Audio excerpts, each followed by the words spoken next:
I'll share the link with you all.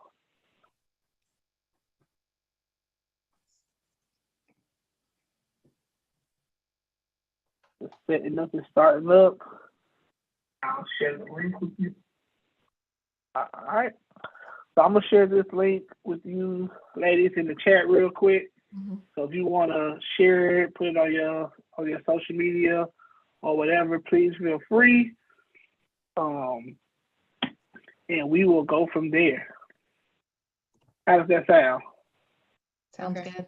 All right. Cool. So we are live, and I'm excited, y'all.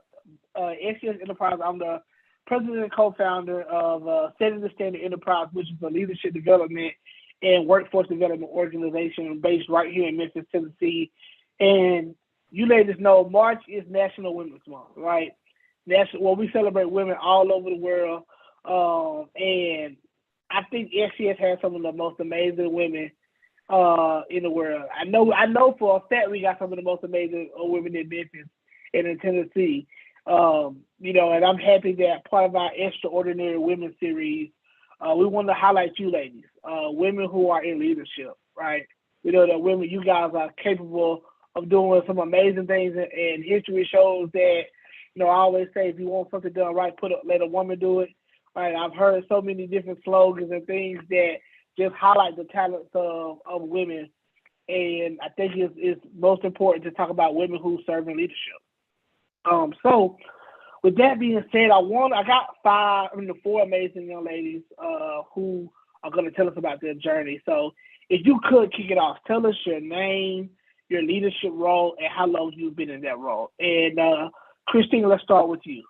Sure. Well, first off, I'm honored to be among such amazing women, and I look forward to learning from everybody tonight. I'm Christine, and I actually currently work at a biotechnology company here located in Cordova, Tennessee, Memphis, Tennessee. And we serve over 250 employees, and I've had the privilege of serving as an employee and strategic development manager for the last, I guess actually this year will be my 11th year. And so it's been a wonderful journey at Transnetics.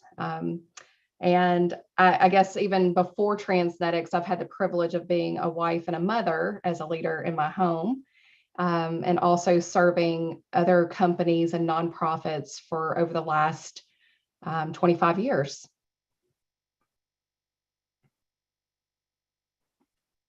Thank you. Kia? All right, my name is Kia Valentine, and I am currently working for St. Jude Children's Research Hospital as the business director for their psychology department. And I have been collectively in leadership in the workforce for about 16 years. The most recent 12 years or so have been specifically in healthcare leadership. I liked how Christine mentioned that she's also a leader in her family. I think that that's really important. I hope we get to talk about that just a little bit this evening as well. But yes, I do have a home with my husband and my children, and I'd like to say that I'm definitely a leader in the household as well.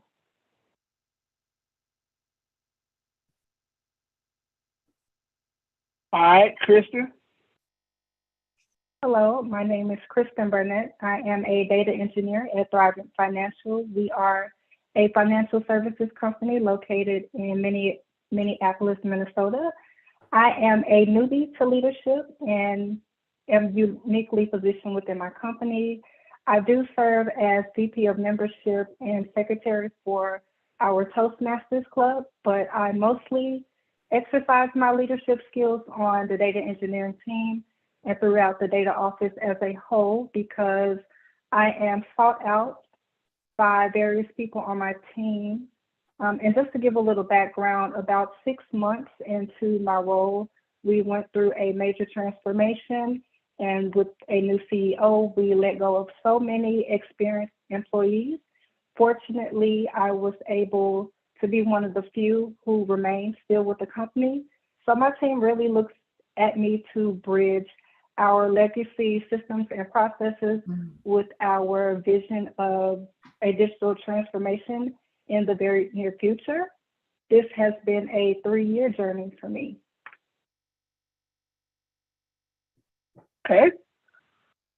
But well, welcome to leadership. I know you whatever you've been doing, I know it's been great, and I know you're going to be able to give us some good insight as well. And last but not least, my friend Trevetta, would you introduce yourself? Okay. Good evening, everyone.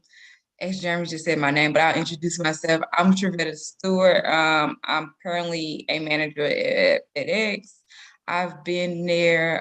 I've been at FedEx a total of 10 years, but I've been in my management role at about 3, and I've actually just started a new management role within my 3 years of being in leadership about 2 months ago. So looking to share some of those things. But to Kia's point and to Christine's point, I don't have any kids or a husband, but I do feel like I've always just been put in leadership roles or in a place where I have to lead people, or also like family members and stuff like that, because I'm the oldest sibling and then one of the oldest grandchildren on both sides. So it's just has always been second nature to me.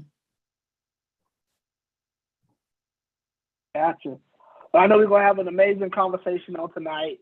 So I got so many questions. That's when I think about leadership and how it relates to you ladies and just women all over the world. And the one thing I want to start off with is that what does it mean to be a leader as a woman, right? In your opinion, what does it mean to be a leader as a woman? And anyone can feel free to take that answer and elaborate on it. Well, I'll kick us off. I think number one, it's an incredible privilege to be a leader anywhere that we serve. And I think that leadership really is about serving other people. And when I think about what it means, particularly as a woman, for me, I grew up in my professional experience, grew up in a male-dominated industry, which was leadership development, professional development. And I was surrounded by people who were a lot older than me, had a lot more gray hair than me, and most of them all wore, well, it doesn't matter what they wore, but they were wearing a lot of suits. So it was pretty intimidating coming in as a 21-year-old young woman. And for me, I'm very proud to be considered a leader, that in order to be a leader, as we know, you must have people who want to come alongside you and follow. I mean, that's true, like definition of leadership, right, is following. However, I really look at it as an opportunity to more so serve other people. So as a woman, it's just an incredible opportunity to come alongside people and show empathy and compassion and care. Absolutely. I completely agree with that. And just to add on to that, I think leadership, being a woman, and what does that mean? What does it look like? I think there's definitely need to be flexible and adaptable. And I think that's with any leader. But I do think being in a leadership role as a woman, it is really important to be flexible and adaptable, because as Christine mentioned, you could be the only woman in the room if you're in a male-dominated field. You could be the only woman in the room. You could be older woman. You could be a younger woman. So I think being adaptable and just flexible to whatever your surroundings are, that's key to being a leader. Mm-hmm. And I'll piggyback on just what Christina and Kia saying. To me, I feel like being a leader is, as a woman, is being confident with who you are. To Christina's point, like sometimes you are the youngest in the room. Sometimes you are the only woman that's in the room, right? And maybe when you're in that millennial role, or you're not, like, from a standpoint of somebody that's been in the corporation for 30 or 40 plus years, they do look at things different. But I think you being confident in who you are and understanding like that you deserve to be there makes a lot of difference. Because for me, other women only want to follow other women if they feel like they're confident in it, right?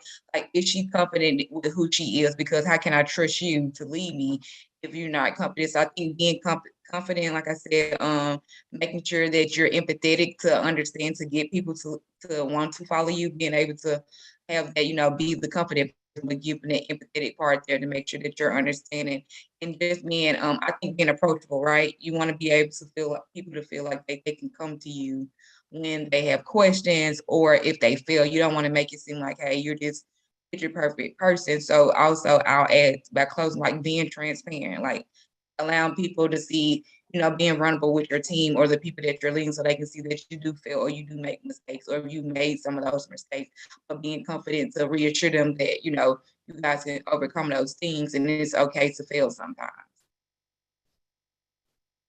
Yes, I agree 100%. I think being a leader as a woman is everything simply because women in leadership is looked at as a foreign concept. I really enjoy bringing those feminine skills, like the vulnerability, the confidence, the empathy to my organization and really bringing the interconnectedness that we need and taking the focus off the bottom line and really building more around culture, a healthy and balanced culture. And we would not get that in corporate America if it wasn't for women in leadership. Yeah. No, and you guys made some great points. And again, we know, Christian, you just mentioned how, sometimes being a leader, it can be like a foreign thing. Like, wow, I'm surprised to see a woman at the table. Right? And all of you have experienced and talked about, the importance of it. So do you feel pressure to overperform or go above and beyond in your role as a leader, right? Is that something that you guys feel any pressure? Since you are that representation for so many, maybe some of the tables that you sit at. I think that frequently comes for me. Mm-hmm. For me, it comes from within more so than do I feel pressure to overperform because I'm a woman, maybe in a male-dominated field, or right now in the structure of my company, there may not be many women in senior leadership. There's the desire to overperform or go above and beyond and really push myself because I happen to be very competitive with myself. So that's how it manifests for me.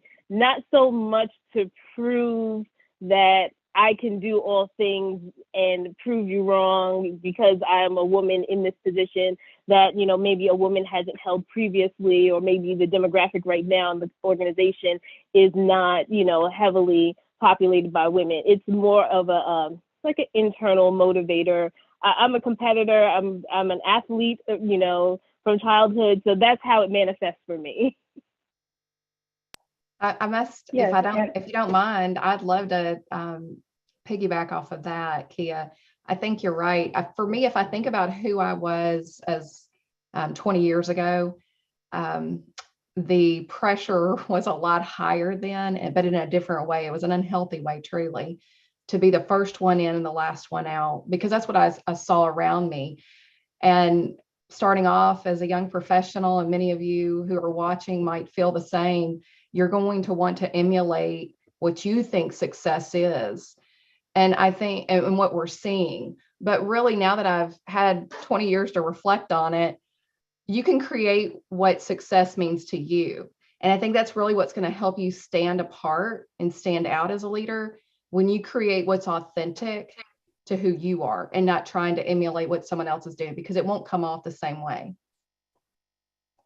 Yeah, and I'll just add to their point, like, I'm not necessarily going to say that it's pressure there, but at the same time, so I think being a new leader, right, you want to come in and making sure that you're checking all these boxes, or you're showing why to your leadership, like why they hired you or why you were the fit. Like you know that they know why they hired you, but at the same time, it's like when you're new, you want to really make sure that you're living up to why that they hired you, or why that even after they hired you, they chose you. And when they're, bragging on you or supporting you about some of the things you've accomplished, when you get ready to, like I said, go to, say, for instance, do a PowerPoint show, like you're getting ready to go up to your VP. If you've never, led a PowerPoint, or presented to your VP, but your senior manager or your director has been speaking up to you, you want to kind of make sure you deliver. And I don't think it's a pressure thing, but it's kind of like you don't want to let the people down. It's kind of like, if your parents, your parents raised you this way, and you want to make sure that you're doing all the right things. So I think it's more not a pressure thing, but just making sure that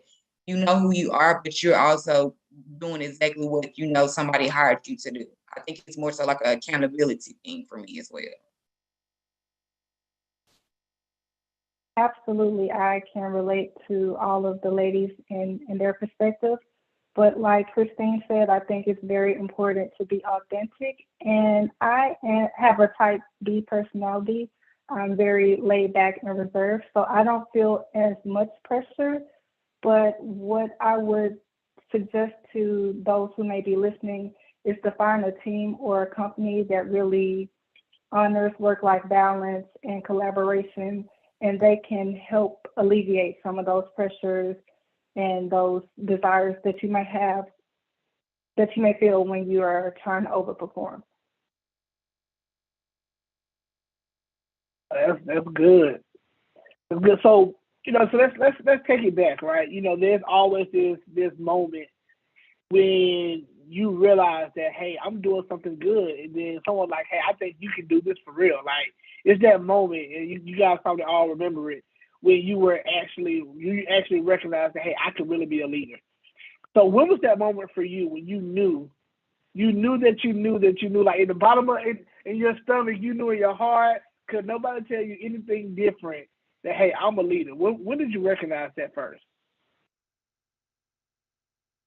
I'll jump into this since I'm like so new on. I think it was for when some of my leadership was coming for me for advice or opinions about what we should do or we should take. But also, I think the pivotal moment for me was when one of my peers was basically said, "Hey, there's a manager job out there. I think you apply for. I think you'll make a great leader because you've been helping the team do like X, Y, and Z. Like in me, I'm doing those things because this is just who I am, because I want to see the team succeed, and I'm just a team player."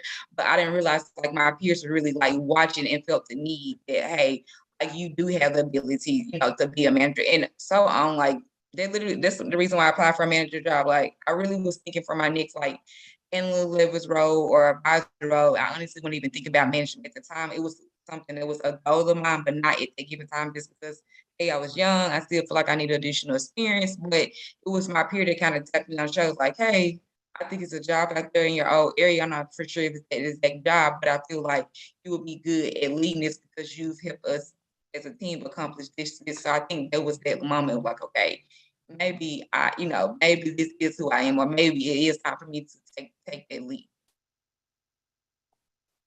I love that, Trevetta, because I think it actually just helped me, because I was like, I'm not answering this question because I don't know. But what Trevetta just said, I think it enlightened me. Because I just thought, so going back to undergrad, and also I was going to laugh, Jeremy, because I was like, oh, you're asking me and you're asking us to think pretty far back in some regards, right? So I was like, I don't know. But I thought back to undergrad, and I worked at my university as a student worker, and I just loved it. And I just thought that I liked working. I liked working hard. I liked the people that I worked with. And I don't know, maybe they kind of liked working with me. And, that I was going to lob that out there as like my answer. Like, I think I was a leader then. But something that Trevetta said, it's almost when someone else sees it within you, and then you take that information and you think about it and you roll it around and you're like, there is something here. So that happened to me when I finished undergrad.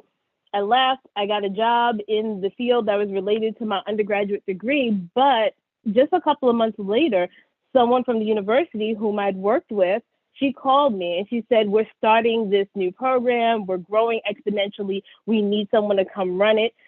People had a great experience working with you previously. I think you would be really good for this. Please consider it. Give me a call. In fact, if you call me back, that call will be your interview. Let's do this, basically. So she gave me time to think about it. I didn't need much time. I made that call, and I see how things have fallen into place ever since then. But it was that person seeing something within me. And I was like, me? Did you make the right phone call? And she did, because I was a leader and I enjoyed leading others. Well, I think similar to Kia, I was like, I might hang back on this one. Um, so one of the thoughts that came to my mind, I'm being completely transparent, is I was thinking about when I was a young girl and when I would be with my friends or even around my cousins and my family, and the things I used to do that people would allow me to do to pull everybody together to do, to try things, whether it be playing house or going outside to play and then me directing where the games were and all that. Now that's just a little glimpse of maybe what some might call bossy, which is a really terrible term for women. Quite honestly, it teaches, or at least what I experienced when I was told that I talked too much, that I was bossy and opinionated. I thought, oh, I need to tone that down. That's not acceptable. But I didn't listen. That's not a surprise, but I didn't listen, and I just kept going. And I thought, gosh, I don't want to, put my light under a bushel. I don't want to hide my light.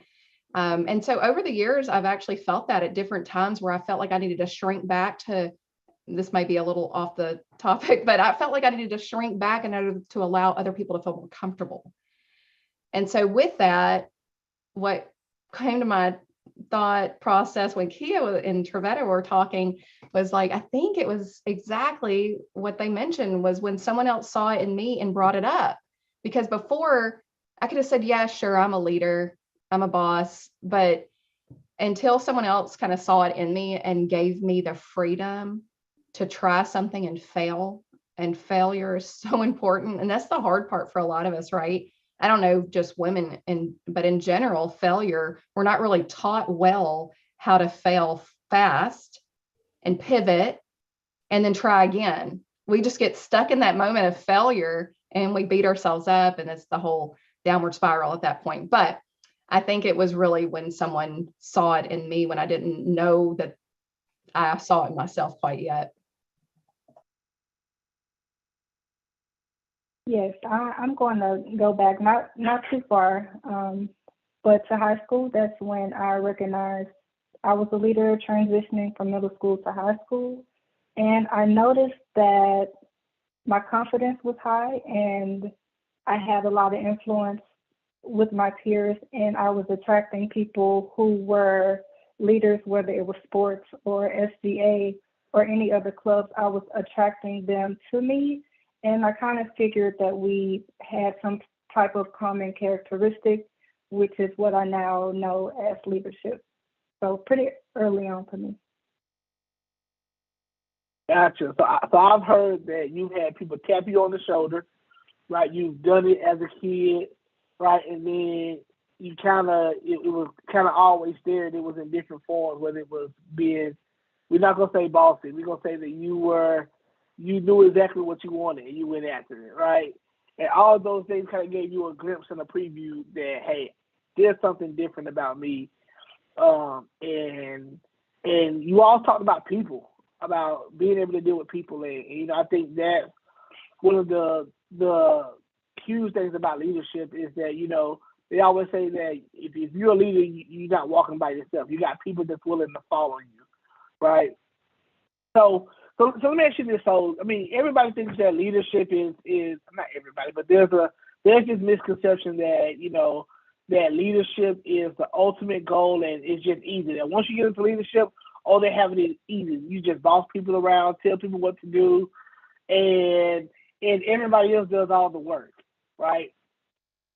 Tell me about some of the misconceptions that you've heard of leadership, because I think, a big part of this is how do we debunk some of the myths, of leadership for individuals overall. All right, so can you share some of those things what you thought leadership was, and when you got into it, you're like, wow, I did not think that. Well, you rolled a lot of the misconceptions all into one. So I think that was like a really good, succinct, summary of the misconceptions related to leadership. And one of the big ones is if you're a leader, you don't do anything, you boss people around, just tell others what to do. And I think one way to debunk that myth is to also just change the language and the narrative around it. So I don't have to be the doer of all of the individual work products and processes and things, right? Nor does anybody want me to be, because I shouldn't be, and I'm not, a subject matter expert in all things related to the work that I do. I'm not a CFO and the CIO and the this and the that. I don't function in that space. So what I do as a leader, though, is I work through people. So, and what I typically like to do when I have meetings with my people, which are very frequent, how can I break down barriers to help you be successful in this IT function that you're doing? Or what can I do to help you be successful in this administrative process that you're needing to work through? And how can I help you be successful in this, revenue area that you're working in? So I work through people to get things accomplished. And I think previously that would have been, oh, you don't do any work, you boss others around to do the work. So I think we just have to change like the narrative and how we frame it. So that's one thing I can think of. And go ahead, Kristen. I was going to say Kia nailed it. Yeah. There's so many misconceptions, but I think one is that for a lot of folks, including myself, just, reflecting on it, is that there's like this point, there's this magical moment that when you are deemed a leader, that's enough. And what I found is often that's usually not enough for people. They're like, okay, what's the next thing? What's the next thing? So really allowing yourself to be in that space and to value and appreciate where you've gotten, but realize that that's not the be all end all. In addition to that, I was just thinking around the misconception that leaders have it all together. And that something to Trevetta's point earlier, like we don't have it all together and not a single person does. And I think that's where authenticity and transparency really come into play. As you are working with people and walking alongside them. I think one of the things that, and I'm just a word person, so when people say, so-and-so works under me, to me, that just doesn't really translate well, and it's not true. Maybe hierarchical, in the org chart or something, they might be a line below you or something like that. But truth be told, you're not getting anything done without your people. And if you're doing the work and your people aren't, and you're not empowering them and removing obstacles for them, then you're doing it wrong. I mean, I'll just be bold and say it. You can, LinkedIn me, Facebook me, whatever you want to do. Let's talk about it. I'm okay to be wrong. But I just think that some of the language we use can really be polished a little bit more, or like changed, so that we can consider how people feel when we use certain language. Yeah, I agree exactly with everything. Yeah, I agree with everything Christine just said. And just to add on to that, I think, like you said, the myth is your boss, you tell people what to do, they work for you. Really, you're working for them, right? You're trying to, for me, I think from a leadership perspective, if you're thinking about getting leadership to those out there, you have to understand that you're not only coaching, but you also have to put yourself in a position to be coached, because again, you're working for your team. You're trying to make sure that any challenges that they're facing, that you're able to get them the tools and the resources that they need to overcome those challenges. And I think a lot of times, like you said, we hear, hey, it's just, hey, you tell them what to do and they do it. No, to Christina's point, you have to be able to coach them and put their confidence back into them, or build their confidence in them and empower them to do exactly what you need them to do, or what's the end goal to accomplish. And I think another thing, with being a leader, is sometimes people say like, oh, you got all the time in the world, you can just do what you want. Like, no, when you get in that leadership position, no, you have meetings, you have things, you have somebody else you still have to report to. A lot of companies have really crazy, hierarchies. I can say that at FedEx, we really have a big one. So it's crazy. It's layers on top of layers. But I think a lot of times people don't know that. They just hear manager or supervisor and they're like, oh, I'm gonna tell everybody what to do, and I'm gonna do what I want to do. And I don't have to do nothing. Everybody else is just gonna do it. And if they don't do it, then they're gonna get in trouble. It's not me. No. Being in leadership, that means that if your team does not perform well, then you're accountable for why they did not perform well, and it falls back on you. So it's being willing to really take on that additional work, because it's easy for you to do your own work, right? But when you get in leadership, you're not doing your own work. You're really not doing as much as where you're really trying to figure out how to coach people to get them to, like you said, want to follow you and need and the ability to want to do what they need to do or perform at their highest level. Yeah, that accountability, that's a big one. But for me, the biggest misconceptions are leaders know all the answers, and that leaders have strong personalities, only because that is totally the opposite of how I operate at work, and I'm still looked at as a leader. Gotcha. So y'all dropping some nuggets. And Christine, you said, look, find me on LinkedIn. If you don't like what I said, find me on LinkedIn, right? So that means y'all, she stand behind what she says, so y'all look, she dead serious about it. But I do want to ask this, right? There's glitz and glamour, of course, that come with being leader. There's perks, but take me through a time, with a leader when you were nervous, like as leaders, you have to make some tough decisions, right? Everything that you have to do isn't always, easy, right? So tell me about maybe a time when you really were nervous as a leader, or there was some fear behind maybe some things you had to do as a leader. Can you talk about that?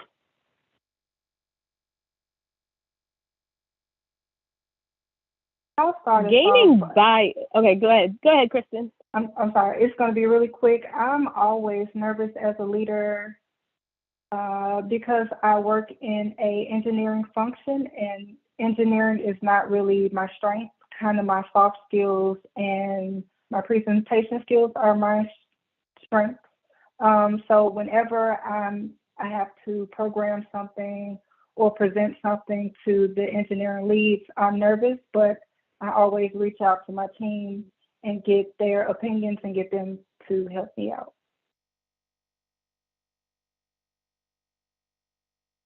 And Kristen touched on, the point that I was going to make. It's a little nerve-wracking when you have a situation where you have to gain buy-in, right? We need to gain buy-in from various stakeholders, those that work with us directly and, others throughout the organization. And it's really challenging to do that when you're rolling out something that is new, it's unknown, and you have lots of different people with different experiences and different vantage points and different perspectives that you need to get to come together and execute whatever the function is, whatever this process is. So that can make you nervous. If you're going to roll this out and that it's go time and you need to present this. The other thing is, in some organizations, there's the management philosophy or the management principle of disagree and commit. So you can disagree in that decision-making space and in that part of the process, but once a decision is made, you have to commit. And that is a very scary place, and just, it makes you very anxious when that is happening. Either yourself as a leader, because everyone has a boss. So either if your boss is maybe the CEO, or maybe you report to the board, or whatever the case may be, you may disagree with something that's coming down the pipeline that you have to push out to maybe your people. I know we're not talking about people that work under you, but you have to push it out to your team. And you really may disagree with what it is. You may think there's a better way, you may think there's a better time, but this is coming to you. You have to disseminate the information, so you have to commit. And that gaining buy-in in those circumstances is challenging. Yeah. Oh. Okay. Well, I'll just talk about the time of me being nervous. I won't say that I'm always nervous, but I can say that, as I mentioned earlier, I just took on a new role, and of course, we're in this post-pandemic world, or kind of still in the middle of it. And I basically have taken on a new team, or starting to lead a new team in a virtual world. So I'm almost 2 months in, and I haven't met, in person any of my employees. And typically, when you're going to a new job, we've used to, getting promoted or being in the office where you can kind of meet, introduce yourself, see them face to face. But I really have been having to navigate through this virtual world through Zoom meetings like this, or utilizing Teams to get to know my team, so my team can train me, and also get to know my peers and my leadership too. So for me, that's definitely still get a little goosebumps sometimes, because I'm learning a lot, right? And it's so much easier to learn something when you can walk to somebody's desk or text them, hey, come in your office. But when you're doing it virtually, you just have so many challenges. Just to be honest, like, after a while, your attention span goes away, right? Like, you're like, okay, I learned enough here. Now you're out of it, right? Versus when you're in person, you kind of got that additional connection, and just trying to make that connection with your team, like trying to, let them understand like who you are, and trying to really truly understand who they are as well. brilliant points by everyone. And boy, those are times that I was thinking of examples in my own career. Each of those examples that you all shared, thank you. Maybe I'm going to shake it up a little bit. I think maybe I'll think about what keeps me up at night. So maybe it's nerves, maybe it's a gut check, whatever it is. It's when it involves people and the lives of our employees, specifically their livelihoods. So building a team and growing a team is incredible. And Kristen even mentioned earlier about the transition in your company when they laid off a whole bunch of folks. So similarly, when the nights are hard for me, it's when we're making decisions that involve the lives of other people and their livelihood. So hiring is fun, onboarding's great. Those are the highlights. Those are the days that you wish you had more of. The hard days. And this is what comes along with being a leader, right? We make the decisions that we get, high fives and accolades. And then we have to make decisions where people don't understand and they don't see it the same way because maybe they've not been a part of the decision-making process. And you still have to stand before the people that are still there after you've transitioned other people out and you're still on the mission. And so the nights that are harder for me are the ones that involve when, maybe I've worked with someone for 5 years, their family. I've worked with them for 6 months. I got to know them. I know who their children are, perhaps, their partner, whatever. So that those changes for me are probably the hardest as a leader. And, that's the part that we don't talk about super often are the really hard decisions, what some would say, kind of behind the scenes, what's going on. So I would just caution anyone that is looking into leadership that they spend a little bit of time really finding out what's important to them and kind of what their compass will be and how they'll navigate those hard conversations. And hopefully you get a lot of really good advice from your centers of influence and your mentors too. Yeah, and I've seen that in leadership, it's more about how it's more thinking, right? It's more processing. It's more how you respond and react to certain things. Your temperament. Can you be even keeled on both sides? Can you be fair? Can you embrace multiple perspectives? And Kia, I love when you said disagree and commit, right? Like, how do you still disagree even if it's something you are not on board with? So I know I didn't give you guys this question, but I'm gonna ask it.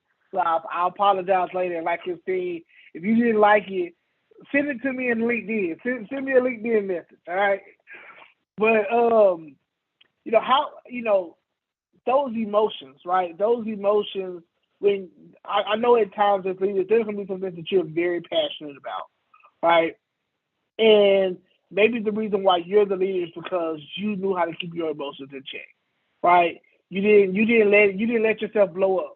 So let's talk about that. Like, how do you deal with the situation when you're passionate? You know you're right. You know you're making the right decision. You hired me for a time like this, and your advice or your what you believe is the right decision, they go the other way. Like, how do you deal with that as a leader? I'm going to have to send you a LinkedIn message. So, I've seen the evolution of this with myself, because when you're a new, fresh leader, the way you deal with that versus being 5 years in, 10 years in, 15 years in, I have seen it change. The passion is still there. If I have vetted some process, if I've really worked through this and I'm really passionate about, how we should move forward, what moving forward looks like, the passion is there. The way I display it is different now than it was 5 and 10 years ago. The passion is there, but I don't necessarily lead with the intensity that the passion brings. So previously, I led with the intensity. So I'm going like upstream. So like to my boss, to the executive director, or the senior vice president. They're going to make a change. This is what's happening. It's coming out. And I know that this is going to be extremely challenging and it's going to slow things down or whatever the consequences may be. previously I led with just this intensity, and it's frequently it gets knocked down, you know, like no one has time for that. And now being in their positions, and I understand. So I'm a little more understanding of sometimes where messaging is coming from. This is something that's coming down from higher than them sometimes. And so I'm a little more understanding. So I take information in differently now. I sit on it. I think about it. I like to propose new ideas. I'm just a little more introspective now than I used to be. And I think that that is really helpful in leadership, is to take a moment and let it rest. Think about it, roll it around. Don't be so reactive. Now, if there is something that, since I'm a healthcare leader, I'm in healthcare, if there is something that could be damaging to patient safety, anything, any industry, honestly. I know you mentioned you're on the engineering side of the house, anything that deals with patient safety or employee safety and things like that, then yes, the intensity is back. It's still there.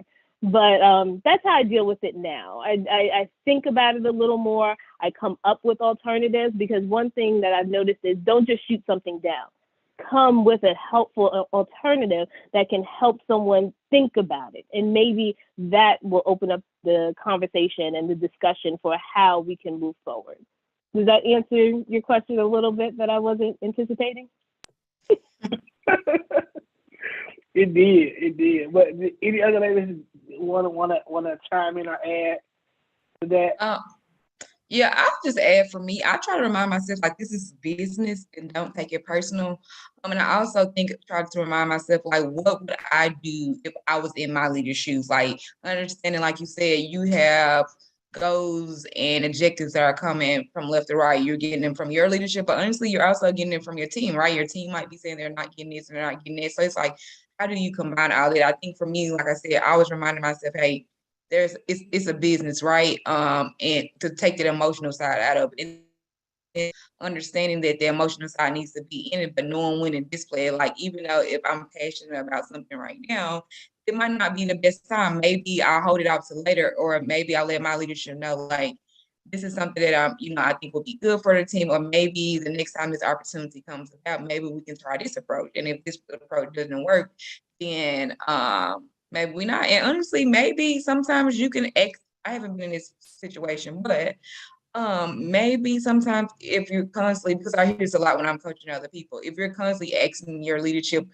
something you're passionate about or trying to get something done, maybe understanding like maybe this is not the team for you, like instead of forcing things, understanding when you're getting into leadership or you're in a role, like understanding what that role brings to you, what things can you learn in that role, what things can you contribute to that role. And once you feel like you're no longer being able to do both or either, then start realizing like where are you and where else do you need to go. Start trying to make different connections. And it's not about you really running from you're not things not going your way, but I think it's also realizing like maybe the type of leader that I need or that I need to coach me to the next level is not where I'm at right now, because you outgrow those things, right? And I think as you continue to go in leadership and you continue to go up to those different levels, you're gonna require something different that you need. So for me, I think I always remember not taking it personal and understand like it's a business. They have deliverables, you have deliverables, and at some point your deliverables might not be on the same page. So you got to go back and say, do I want to stay into giving the hope and just get there, or do I need to just start creating me a plan to where I can see where my deliverables could potentially be met, or I can continue to meet deliverables.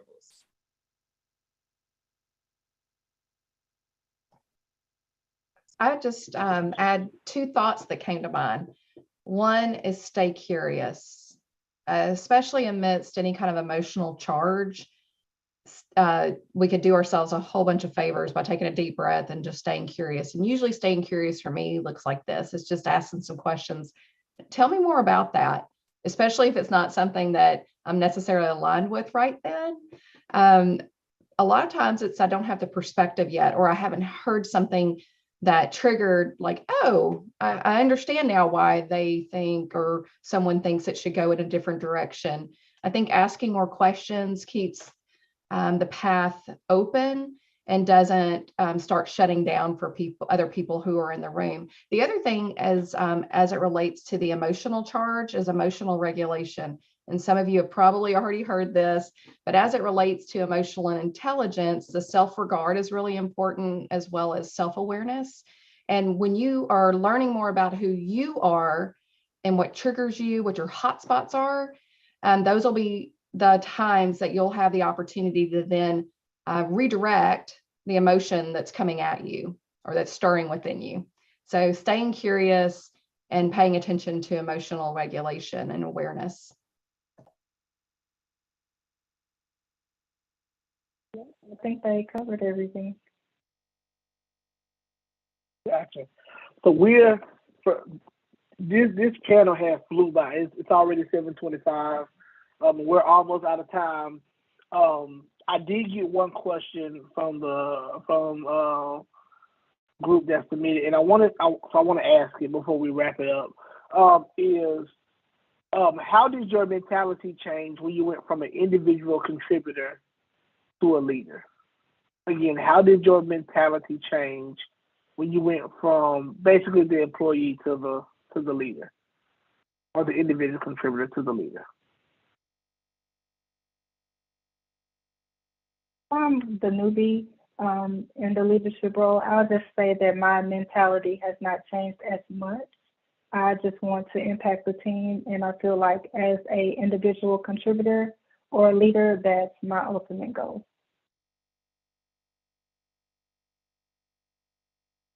I think it's a great question, first off. And it's interesting, and I'd appreciate a perspective, because many of us have different years as a leader. And thank you, Kristen, for sharing that, because I think if anything, I want to keep that perspective. I want to always feel like a new leader. And I think that's how I really come to the table. Is it doesn't matter if I've been doing it, 6 months, 5 years, 20 years, there's always something I'm going to be able to learn. So for me, as a leader, my mentality probably changed most in the last 10 years, which helped me understand that I'll never know all the things. So I'm going to continue showing up, being present, paying attention to what's important, which is people. The bottom line is important for sure, but people are why we are able to deliver on the bottom line of revenue growth and things. So for me, the mentality really is to stay fresh and continue to be a young leader. I love that. Stay fresh and always continue learning. I like that. So I have an interesting experience or trajectory. After undergrad, I was never an individual contributor. I've always, been a director or managed teams and things like that. So I actually had a stint recently, about 3 years, which was about 2 years ago, this 3-year period, where I was a strategic planner for our institution. And in that job, I didn't have any direct reports. So I was technically an individual contributor, but again, in strategic planning, very much still a leader. I had to have almost a matrix kind of organizational structure that I'm working across teams and through teams, and there's vertical alignment and horizontal alignment. So still very much a leader even in that role. But it was an interesting period of time. I did that job for about 3 or 4 years. And as a strategic planner, you work with all these different people, all these different stakeholders. So it really was just more experience with working across teams and across these very big interdisciplinary teams. So it very much was about relationship building, which I think that is a cornerstone foundation, whatever you want to call it, to leadership, is the relationship building. Is can you, unfortunately, like Trevetta said, you can't really walk into someone's office, if a lot of people are working virtually, but can you get up and walk in someone's office? Or can you pick up the phone and can you just, clearly explain what it is that you need or what you're trying to do or what you're trying to accomplish? And can you forge relationships with people within your organization to help you reach your end goal? And that's very much what strategic planning was like. So aside from that, I was never an individual contributor. And I'll just add a little bit to that. I don't feel like for me, anything changed. I think for me, my thing is just enhance. And I keep saying the word accountability, but I think it's just realizing, like, when you get in leadership, that you're no longer just accountable for yourself, but you're accountable for your, whole team, and being willing to understand it and take on that responsibility. I think that's just been the biggest thing for me, understanding, like, I knew that I would no longer be responsible for just myself, but also I still didn't quite know the level of accountability that you would have to have for, for a team member. Because you're thinking about this, you're thinking about, you're this type of employee, right? You've been this individual contributor. This is how you perform. So you really think everybody performs at the same level as you, or should be. And I think when you get in leadership, you start to see that, you have, people are different, and they're in different places, and they're in different parts of their career. So where you have to coach them to that level. And I think taking that head off and assuming that everybody is alike, making sure you keeping that head off as you continue to grow as a leader. I think that's really what helps you as you're, like I said, enhancing. But for me, nothing really changed. It's just realizing that I have to be, more things that I'm responsible for now, and more things that I have to keep myself accountable for, and making sure that I'm keeping my team accountable for.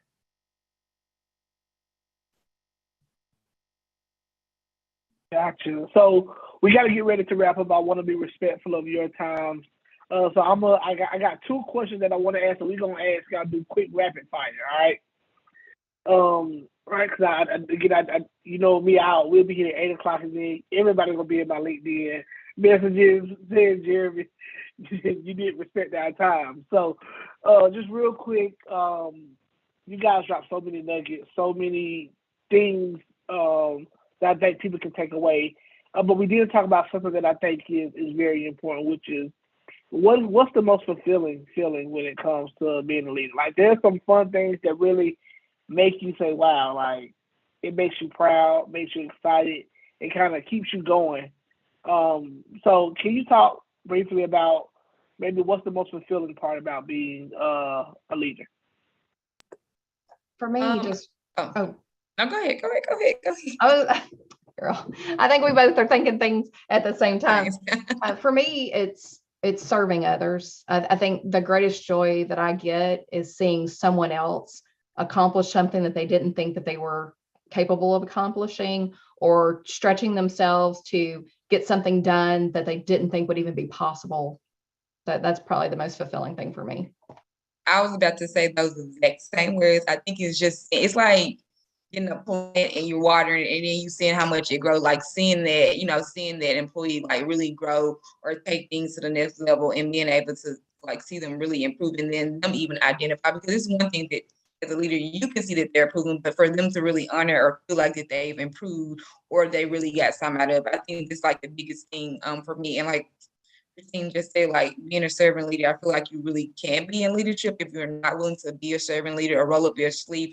Jeremy, I joke with you guys all the time about when we're at SCS, like, did our PMs eat first? Like, we are leaders. Like, no, we shouldn't be doing this, or shouldn't, like, let's take care of them first, right? Because we're the coaches, we're the coaches, or you're the leader. So it's like, did you take care of your team first? So I think seeing that, the ability to put yourself second or third sometimes, or probably, 10th on the list, and understanding that there's a list of priorities or people that come before you. I think that's the biggest thing for me. For me, okay, so rapid fire. I'm going to try to make it quick. So for me, it's building high functioning, high performing teams. That feels so good to me. But a lot of times we also inherit teams. We're not always able to build our teams. And I've been lucky enough that I've built some great teams to the point that I'm still in touch with a lot of these people and have formed great relationships with them outside of, I no longer work at some of these organizations. So building high functioning teams, I love. That feels good. That's very rewarding for me. But on the other side of that, if I'm not able to build a team because of whatever the case may be, empowerment. That is the other thing. If I am able to take a existing team and empower them, I love that. It feels good to me. It's allowing people to work at the highest end of, their capabilities or their licensure or whatever the case may be, allowing people to do what they are there to do to the best of their ability, and it feels good. And I thought about that because being like on the other side of things, right? Being a consumer, don't you love, or being a customer, I should say, don't you love when you go someplace and maybe you have an issue and they don't have to escalate it? The first person you talk to is able to resolve it. Like, that feels good to me as a customer. So I love empowering my people to make decisions. They don't have to run everything by me if I have given them what they need to be successful.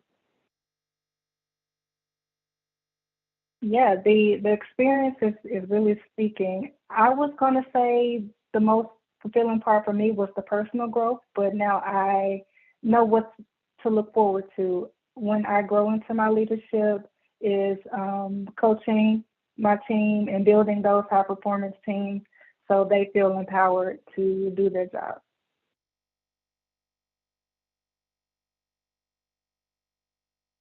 You're on mute. You're muted. Look, I'm so excited, but I gotta wrap it up. But I got 2 more questions, but I gotta wrap it up. I gotta wrap it up. So let me ask you this: for that person that may watch this or that may be listening to this now, they're saying, "Hey, I think I'm a leader, right? I think I have what it takes, but they need that final push, like that final push, that final piece of encouragement to step out there and be the leader that somebody else needs, right? What would you tell them to give them that final push, go out there and step in their greatness?" Look, I'm so excited. I came off mute so quick. Well, I just want to tell you, anyone that's listening, don't wait. You're already a leader now. You have what it takes. You're enough. You can take what you've got and you'll be able to multiply that when you're investing in other people. So dream big, start small, act now. And I'll just piggyback off what Christina said. I'll just say, believe in you, like believe in what you bring to the table. On who you are, be confident with who you are and what you know, and be okay with being uncomfortable with what you don't know.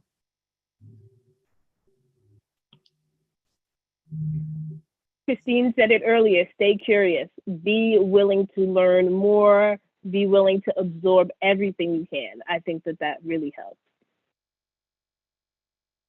Yeah, another one from Christine, fail fast. That's one of my personal mottos. Don't be afraid of failure. Gotcha. Well, but I truly enjoy. I hope y'all enjoyed this, like I enjoyed it. But I got some notes here that I've taken. Got some gems from each of you that I think is most definitely going to help me in my leadership. But I do want to just say thank you on behalf of SGS Enterprise, our board, our organization. You guys know the motto. What we come to do, compete. How we rocking with excellence. I'm a boss. I have more to earn. I'm a student. I have more to learn. I'm a leader. I have more to change, and how we're winning on purpose. Right.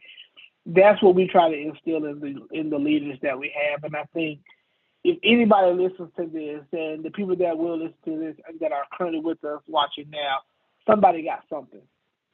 And I think you said something that's going to change a life, and I just appreciate each of you for taking time out of your Thursday. You could have been kicking it with your family, could have been resting from a long day at work, but you decided to give STS some additional time. So we really appreciate it. And any final words? I want to give you guys, of course, the ability to say any closing remarks. But I do want to let you guys know that next week we'll have our final panel. It'll be women in service. So I'm so excited about talking to women that are in service in education and our healthcare field as far as nursing. So it's going to be an amazing panel, same time next week, 6:30. But I want to give you ladies the final words to end this for tonight. So we'll start with Trevetta, and then we'll go from Trevetta to Christine to Kia, and then we'll end with Christine. So Trevetta, any final words that you want to share for tonight? Oh yeah, first of all, I just want to say thank you to SCS and of course you, Jeremy, for even thinking about putting this together and honoring women as a whole, but also just seeing something in us to feel like that we had something to deliver. And I also want to just say thank you to the amazing panel. Like I think I've learned a lot too just by listening on here as well as I'm giving advice. And to everybody that's listening, like if you want to be in leadership, there's never a right time. You don't have to have it all together. Go ahead, go forward, and just deliver.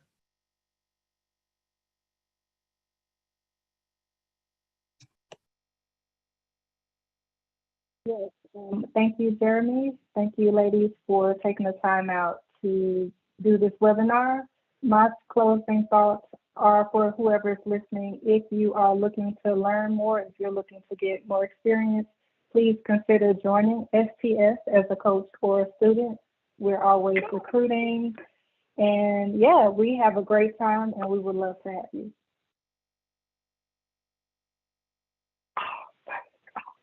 Drop the mic. There you go. Drop the mic. Did it. Yes, I love that. Yeah. I love that. So again, thank you. All I can say is thank you, Jeremy. Thank you for this platform and, for helping, young professionals and college students out there. I think there is a little bit, from all of us that someone can take. But in closing thoughts, relationships. Relationship building is really, really important in, being on your leadership journey. And by that, it's just go out and meet people and ask and be curious. I know we've said that many times, but, we've always heard, it's all about who you know. And it's not because, I always say, it's not because someone can give you something. It's not that someone can just hand you a job. You definitely have to be qualified. You have to earn it. You have to want it. But it's all about who you know, because in knowing someone, I may talk to Trevetta or Christine or Kristen later today, and someone may say, oh, them, I'm in healthcare as well. And, I have an opportunity. So opportunities may come through just who you know and who you interact with. The other thing is you will learn a lot by interacting with these people. And sometimes you'll learn what to do and what type of leader you want to be and things like that. But you may also learn a really good lesson about what not to do. I've learned some really good what not to do lessons in life. So build those relationships, step out of the box, meet people. I could just put a huge exclamation point on all of that and just be done, drop the mic, let's go. I will add just a tiny thought that I hope that someone, when they hear it, they say, okay, that makes sense. Do what you say you're going to do when you say you're going to do it, and do it joyfully. The way in which you present yourself, you don't know who's looking. You don't know who is seeing or experiencing, your attitude, the way that you're interacting with other people and treating other people, and where that might come up later, because people know people. And just like Kia was talking about in relationships, it is so important to leverage the opportunities that you have set before you. And they're there. STS is an incredible place to invest your time, energy, and talents. And I just encourage everyone, if you've not been to a meeting or you've not had an opportunity to jump in some way, get plugged in, see what it's like. It may not be for you, but if it is, wow, what an opportunity that would be. And thank you. The panel tonight was incredible. Thanks for having me. Look, y'all gonna make me cry. Y'all done gave layups, y'all done advocated for us, y'all done dropped gems. I don't know what to do. I gotta tell you, after we gotta take y'all to lunch or something. Y'all have been awesome. But again, so appreciative for your time. That is all we have for tonight. But again, thank you so much, and I hope everyone enjoyed tonight as we spoke to these amazing ladies about women in leadership. So with that being said, that is our time.